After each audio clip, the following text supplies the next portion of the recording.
రాష్ట్రంలో మనం చూసాం, జగన్మోహన్ రెడ్డి గారి నయా దోపిడీ మనం చూసాం.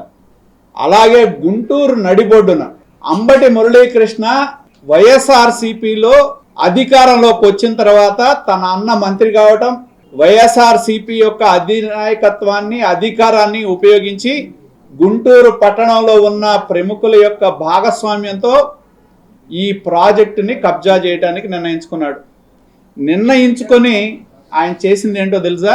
తనకు సంబంధించిన ఇద్దరు వ్యక్తుల చేత, ఇక్కడే ఉంది అసలు కథ అంతా కూడా, తనకు సంబంధించిన ఇద్దరు వ్యక్తుల చేత నూకల చంద్రశేఖర్, ఈయన ఎక్కడో హిమజా టవర్స్ బ్రాడీపేటలో గుంటూరులో ఉంటాడంట.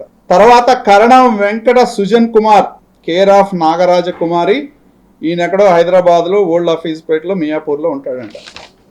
వీళ్ళిద్దరి చేత రేరాలో కేసు వేయించాడు. రేరాలో, ఇక్కడే ఉంది కీలకం అంతా.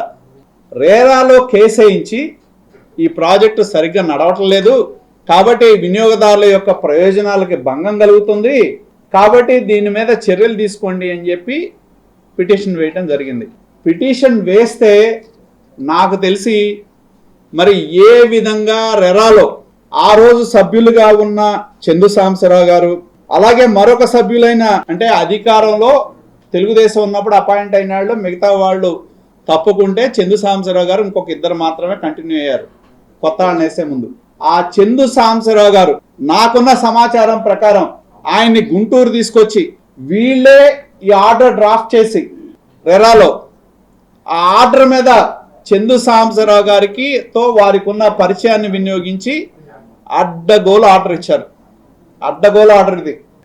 అంటే ఇవాళ గుంటూరు పట్టణంలో 11 ఎకరాలైన విలువైన భూమిలో 5 ఎకరాల 83 సెంట్లు దాని విలువ మీరు గుంటూరు పట్టణంలో వేస్తే కనీసం ఎకరం 12 కోట్ల 13 కోట్ల ఉంటే 60-70 కోట్ల ప్రాపర్టీ అది స్థలం వరకే. ఈ రెరా ఆర్డరు ఎంత అడ్డగోలు ఆర్డర్ ఇచ్చారంటే, ఎవరైతే డెవలప్మెంటల్ మేనేజ్మెంట్ అగ్రిమెంట్లో ఉన్న అంబటి మురళీకృష్ణ అంట ప్రాజెక్టు కో పార్ట్నర్ కింద తీసుకోవాలని చెప్పి రెరా ఆర్డర్ ఇచ్చింది. కో పార్ట్నర్ కింద స్థలం ఎవరిదో వాడు పోయారు. రెరా సిగ్నేటరీ కూడా బజరంగ్ జూట్ మిల్ వాళ్ళు ఉంటే ఇతన్ని కూడా సిగ్నేటరీ కింద పెట్టమని ఆర్డర్ ఇస్తారు రెరాలో. ఇది ఒక పెద్ద కుట్ర. దీని వెనకాల అంబటి మురళీకృష్ణతో పాటు అధికార పార్టీకి సంబంధించిన నాయకులు కోట్ల విలువైన ఆ ప్రాజెక్ట్ ని కొట్టేసే దానిలో వైట్ కాలర్ క్రైమ్ అంటారు, దాన్ని మించిన క్రైమ్ దోపిడీ ఇది. కోట్ల విలువైన బజరంగ్ జూట్ మిల్ వాళ్ళకేమో బ్రాండ్ వాల్యూ లేదంట, అంబటి మురళీకృష్ణకి ఏమో బ్రహ్మాండమైన బ్రాండ్ వాల్యూ ఉందంట. రెరాలో ఇస్తారు. దేనిలో? దోపిడీలో ఉంది ఆయనకి బ్రాండ్ వాల్యూ. అడ్డగోలుగా స్థానికేతరులని వాళ్ళని బెదిరించి సైట్ ఓనర్లు పోతారు. కోట్ల విలువైన సైట్ ఓనర్కి పాత్ర లేదు, కానీ అంబటి మురళీకృష్ణ మీద బాధ్యత పెట్టొద్దు రెరా. జగన్మోహన్ రెడ్డి రాష్ట్రాన్ని దోపిడీ చేస్తే అంబటి రాంబాబు గారి తమ్ముడు ఆయన నియోజకవర్గంలో దోపిడీ చేయడం మనం చూసాం. ఈయన గుంటూరు నడిబొడ్డులో వాళ్ళని ఊరు వాళ్ళని ఇక్కడ వ్యాపారం కోసం వచ్చిన వాళ్ళని భయపెట్టి బెదిరించి తప్పుడు కేసులు వేసి వాళ్ళ దగ్గర ఇది రాయించుకున్నాడు ఆయన. రెండోది నాకు ఆశ్చర్యం వేసేది ఏంటంటే కార్పొరేషన్ వ్యవహారం. కార్పొరేషన్ వ్యవహారం చూస్తే చాలా ఆశ్చర్యంగా ఉంది. ఈ రోజు కూడా ఆశ్చర్యంగా ఉంది. నిన్న మొన్న కూడా నేను ఫొటోస్ రిలీజ్ చేసే వారం క్రితమే కూడా ఎమ్యూనిటీస్ బ్లాక్ తవ్వుతుంటే కార్లు దానిలో పడిపోయి పక్క సైట్లకు సంబంధించిన స్థలం కూడా ఇదయ్యి కొత్త కారు కొన్నది దానిలో పడితే కార్పొరేషన్ యంత్రాంగం ఇంతవరకు పని ఆపమని ఒకలా. నాకున్న సమాచారం పని ఆపమని ఇంతకుముందే ఆర్డర్ ఉంది, కానీ ఇవాళ వరకు కూడా కార్పొరేషన్ అధికారులు పని ఆపమని ఆదేశాలు ఇచ్చుంటే పని జరుగుతుంటే ఎందుకు మెదలకుండా ఉన్నారు? కార్పొరేషన్ అధికారులు కూడా కుమ్మక్కయ్యారని చెప్పడంలో ఎటువంటి సందేహం లేదు. నాకున్న సమాచారం ప్రకారం దాన్ని వర్షాలు పడో లేకపోతే ఇంకోటో కాదు, బ్లాస్టింగ్ చేయటం మూలాన అవన్నీ కూడా కూలిపోయింది. బ్లాస్టింగ్కి అనాథరైజ్డ్ బ్లాస్టింగ్కి పర్మిషన్ ఎవరు ఇచ్చారు? ఎవడన్నా ఒక ఇంటికి కార్పొరేషన్ డబ్బులు కనపడకపోతే వచ్చి మన ముందు నోటీస్ ఇచ్చి నువ్వు పని ఆపమంటారు. కార్పొరేషన్కి డబ్బులు కట్టాల్సిన అవసరం ఉంటే పని ఎందుకు ఆపలేదని నేను అడుగుతా ఉన్నా.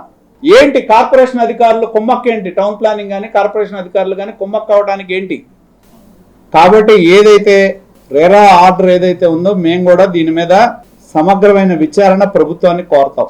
గుంటూరు లాంటి పట్టణంలో నడిబొడ్డులో గత ప్రభుత్వంలో కోట్ల విలువైన ఆస్తిని కబ్జా చేశారు. మా దృష్టికి వచ్చినప్పుడు దాని మీద పోరాడాల్సిన బాధ్యత మా మీద ఉంది కాబట్టి మేము దాని మీద పోరాడతాం. దీనిలో ఉన్న అంశాలు ఏవైతే ఉన్నాయో వాటి మీద సంబంధిత అధికారులకి మేము కంప్లైంట్ ఇస్తాం. ఇందాక మీరు చెప్పినట్టు వివిధ ఫోరంలు ఏవైతే ఉన్నాయో అన్ని ఫోరాల్లో మా పోరాటం కొనసాగుద్ది. నేను చెప్పేది అదే, ఇప్పుడు రైల్వే ట్రాక్ ఇంకా ఎక్స్టెండ్ అవుద్ది, ఇంకా 2 లైన్లు వస్తాయి, హై స్పీడ్ ట్రైన్లు వస్తాయి. వీళ్ళు నా దగ్గర ఉన్న సమాచారం ప్రకారం 2015లో 5 ఫ్లోర్లు 2 స్టిల్ట్కి మాత్రమే రైల్వే నుంచి ఎన్ఓసి తీసుకున్నారు. 2015 అది కూడా. ఇవాళ 2024. అప్పుడు ఆదిత్య ఇన్ఫ్రా నుంచి అది మారి బజరంగ్ జూట్ మిల్లాలకు వచ్చింది. బజరంగ్ జూట్ మిల్లాల నుంచి మారి వీళ్ళ చేతిలోకి వచ్చింది. వచ్చిన తర్వాత Bajrang urban infra private limited ఇంతవరకు నాకున్న సమాచారం ప్రకారం రైల్వే ఎన్ఓసి తీసుకోలే. కన్స్ట్రక్షన్ సాగింది. నాకున్న సమాచారం ప్రకారం రైల్వే అథారిటీస్ నుంచి 5వ నెల 23వ సంవత్సరం రైల్వే అథారిటీస్ వాళ్ళు ఎన్ఓసిని క్యాన్సిల్ చేస్తూ కార్పొరేషన్ పంపించినట్టు నాకున్న అనధికారమైన సమాచారం. కానీ కార్పొరేషన్ అధికారులకు చేమ కుట్టినట్టు కూడా లేదు. వాళ్ళ దగ్గర అన్నీ ఉన్నాయి కానీ యాక్షన్ తీసుకోవాలి. ఈ వీడియో నచ్చితే లైక్ చేయండి. అలాగే మా ఛానల్ ని ఫస్ట్ టైం కనుక చూస్తున్నట్టయితే ఇప్పుడే సబ్స్క్రైబ్ చేసుకుని పక్కనే ఉన్న గంట సింబల్ ని యాక్టివేట్ చేసుకోండి. అప్పుడే మేము పెట్టే ప్రతి వీడియో మీకు నోటిఫికేషన్ గా వస్తుంది. అలాగే ఈ వీడియో పూర్తిగా చూసినందుకు ధన్యవాదాలు.